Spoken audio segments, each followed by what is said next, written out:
नमस्कार, आप देख रहे हैं भारत वर्ल्ड न्यूज और मैं हूं राज यादव।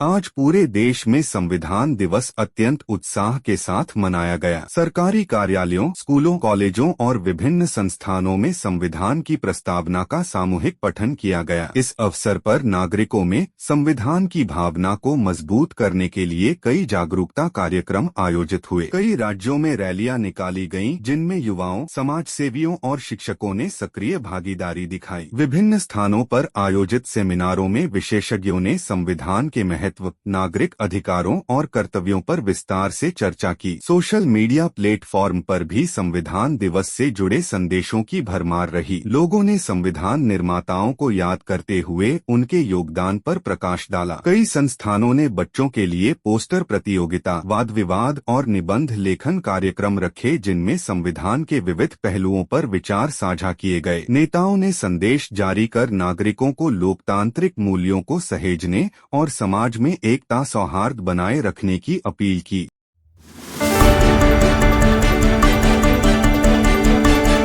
आज किसानों ने न्यूनतम समर्थन मूल्य (MSP) को कानूनी दर्जा देने की मांग के लिए पूरे देश में शांतिपूर्ण प्रदर्शन किया। विभिन्न राज्यों के किसान सुबह से ही निर्धारित स्थानों पर एकत्रित होने लगे। प्रदर्शन का उद्देश्य सरकार का ध्यान कृषि संकट, लागत वृद्धि और किसानों की आय में कमी जैसे मुद्दों की ओर आकर्षित करना था। किसान नेताओं ने कहा कि बिना कानूनी MSP के छोटे और मध्यम किसान बाजार में उचित मूल्य नहीं पा पाते, जिससे उनकी आर्थिक स्थिति लगातार कमजोर होती जाती है। कई जगहों पर प्रदर्शन स्थल के आसपास सुरक्षा व्यवस्था बढ़ाई गई। प्रशासन ने संवाद कायम रखने की बात कही और वार्ता के माध्यम से समाधान निकालने पर जोर दिया। इस आंदोलन को कई सामाजिक संगठनों और छात्र समूहों का समर्थन भी मिला। किसानों ने कहा कि वे आंदोलन को शांतिपूर्ण रखते हुए अपनी मांगों को लोकतांत्रिक तरीके से सामने रखना जारी रखेंगे। उन्होंने सरकार से अपील की कि कृषि को स्थायी रूप से सुरक्षित करने के लिए MSP को कानूनी रूप दिया जाए, जिससे फसल का न्यूनतम मूल्य हर किसान को सुनिश्चित मिल सके। आज का आंदोलन यह दर्शाता है कि किसान समुदाय एकजुट है और कृषि नीतियों पर ठोस पहल की उम्मीद कर रहा है।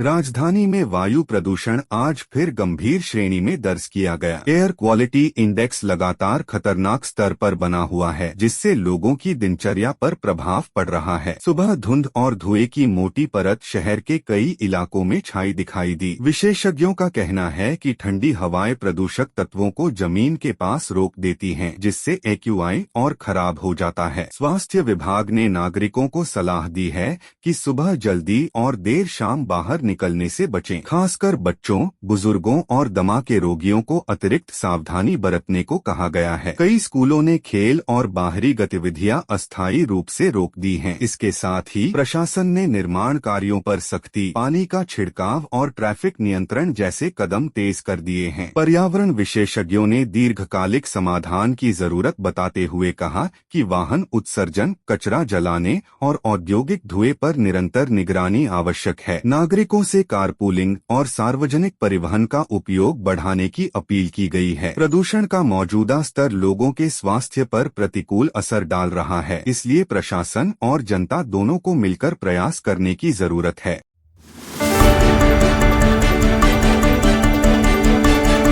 आज शेयर बाजार ने दिन की शुरुआत उतार चढ़ाव के साथ की, लेकिन दोपहर तक कई प्रमुख सूचकांकों में गिरावट दर्ज हुई। निवेशकों पर वैश्विक आर्थिक परिस्थितियों का प्रभाव दिखाई दिया, जिसके कारण वे सतर्क रुख अपनाते नजर आए। IT, मैन्युफैक्चरिंग और मिड कैप कंपनियों के शेयरों में कमजोरी आई, जबकि बैंकिंग और ऊर्जा क्षेत्र ने कुछ समर्थन दिखाया। बाजार विश्लेषकों का कहना है कि विदेशी निवेशकों द्वारा की जा रही लगातार बिकवाली बाजार को दबाव में ला रही है। इसके अलावा कच्चे तेल की कीमतों और डॉलर की मजबूती ने भी बाजार मनोदशा को प्रभावित किया। छोटे निवेशक आज अधिकतम सुरक्षित विकल्पों की ओर झुकते दिखे और म्यूचुअल फंड तथा सरकारी बॉन्ड को प्राथमिकता दी। विशेषज्ञों ने सलाह दी है कि निवेशकों को भावनाओं में न बहकर दीर्घकालिक दृष्टिकोण के साथ योजनाबद्ध निवेश करना चाहिए। गिरावट के बावजूद कुछ सेक्टरों ने भविष्य के लिए सकारात्मक संकेत दिखाए हैं। बाजार की मौजूदा मौजूदा स्थिति अगले कुछ दिनों तक अस्थिर रह सकती है, क्योंकि वैश्विक परिस्थितियों और घरेलू आर्थिक घोषणाओं का असर तुरंत पड़ने की उम्मीद है। कुल मिलाकर आज का बाजार धीरे धीरे निवेशकों की रणनीति को बदलता हुआ दिखाई दिया।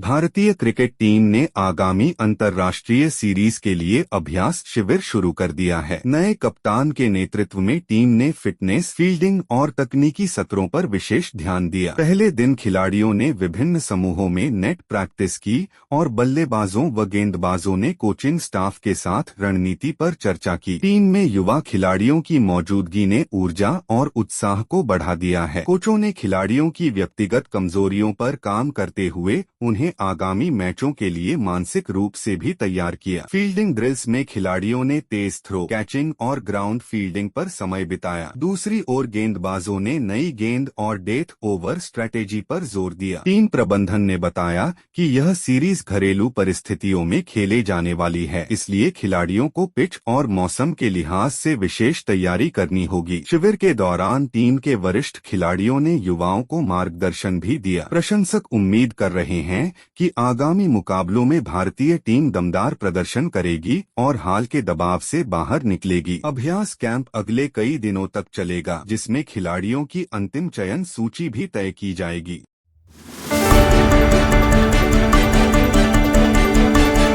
शिक्षा मंत्रालय ने आज राष्ट्रीय स्तर की परीक्षाओं के पैटर्न में बड़े बदलाव करने की घोषणा की। नए पैटर्न में रटने वाली शिक्षा से हटकर अब विश्लेषणात्मक और तर्क क्षमता आधारित प्रश्नों को प्राथमिकता दी जाएगी। मंत्रालय के अनुसार इससे छात्रों में आत्मनिर्भर सोच और समस्या समाधान क्षमता विकसित होगी। परीक्षा का नया प्रारूप विद्यार्थियों को समझ पर आधारित शिक्षा की ओर प्रेरित करेगा, जो भविष्य के रोजगार कौशलों के लिए भी आवश्यक माना जा रहा है। कई शिक्षकों ने इस कदम का स्वागत किया और कहा कि यह परिवर्तन लंबे समय से अपेक्षित था। परीक्षा की समयावधि, प्रश्नों की संख्या और कठिनाई स्तर को भी संतुलित बनाया जाएगा, ताकि छात्रों पर अनावश्यक बोझ न पड़े। कुछ परीक्षाओं में विकल्प आधारित खंडों को शामिल किया जाएगा, जिससे छात्रों को अपने पसंदीदा विषयगत क्षेत्रों में बेहतर प्रदर्शन का अवसर मिलेगा। आने वाले महीनों में मॉडल पेपर और नए पाठ्यक्रम के दिशानिर्देश जारी किए जाएंगे। मंत्रालय ने कहा कि यह बदलाव शिक्षा प्रणाली को अधिक आधुनिक और वैश्विक मानकों के अनुरूप बनाने की दिशा में महत्वपूर्ण कदम है। छात्र और अभिभावक नए पैटर्न को लेकर उत्साहित नजर आ रहे हैं और उम्मीद है कि इससे प्रतियोगी परीक्षाओं की गुणवत्ता में भी सुधार होगा।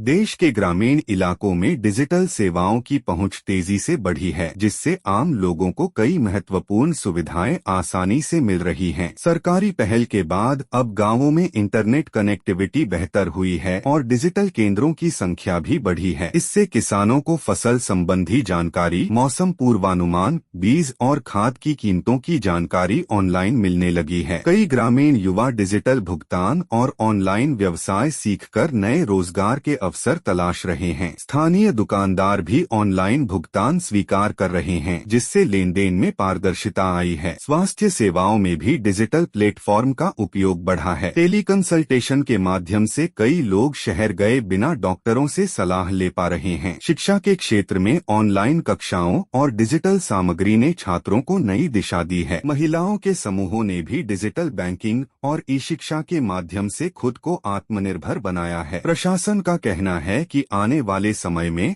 और अधिक तकनीकी सेवाएं गांवों तक पहुंचाई जाएंगी, जिससे ग्रामीण विकास में तेजी आएगी।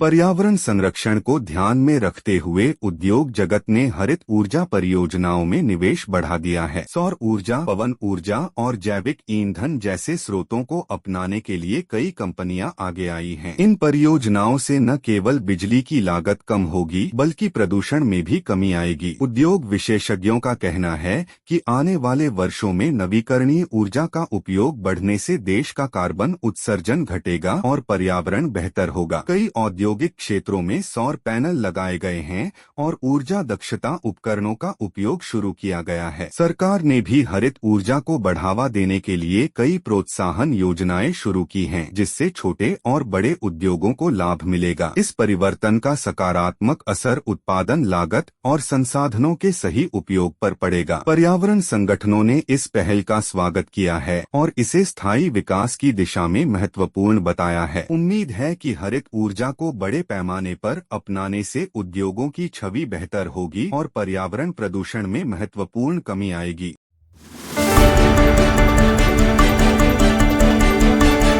तेजी से बढ़ते वाहनों की संख्या और अपर्याप्त सड़कों के कारण कई बड़े शहरों में यातायात समस्या लगातार बढ़ रही है। इस समस्या को हल करने के लिए नई शहरी यातायात सुधार परियोजना शुरू की गई है। परियोजना के अंतर्गत स्मार्ट ट्रैफिक सिग्नल, वाहन ट्रैकिंग सिस्टम, चौड़ी सड़कों और नए फ्लाईओवर बनाने की योजना है। इसके अलावा सार्वजनिक परिवहन को बढ़ावा देने के तहत इलेक्ट्रिक बसों की संख्या भी बढ़ाई जाएगी। प्रशासन का कहना है कि इन सुधारों से शहरों में जाम की समस्या काफी हद तक कम होगी। यातायात पुलिस को आधुनिक उपकरण दिए गए हैं ताकि वे रियल टाइम में ट्रैफिक की निगरानी कर सकें। साइकिल ट्रैक और पैदल पथ बनाने पर भी जोर दिया गया है ताकि लोग छोटे दूरी के सफर के लिए वाहन का उपयोग कम करें। नागरिकों को भी यातायात नियमों का पालन करने और अवैध पार्किंग से बचने की सलाह दी गई है। विशेषज्ञों का मानना है कि यदि परियोजना समय पर पूरी हुई तो शहरों का यातायात अधिक सुगम और सुरक्षित हो जाएगा।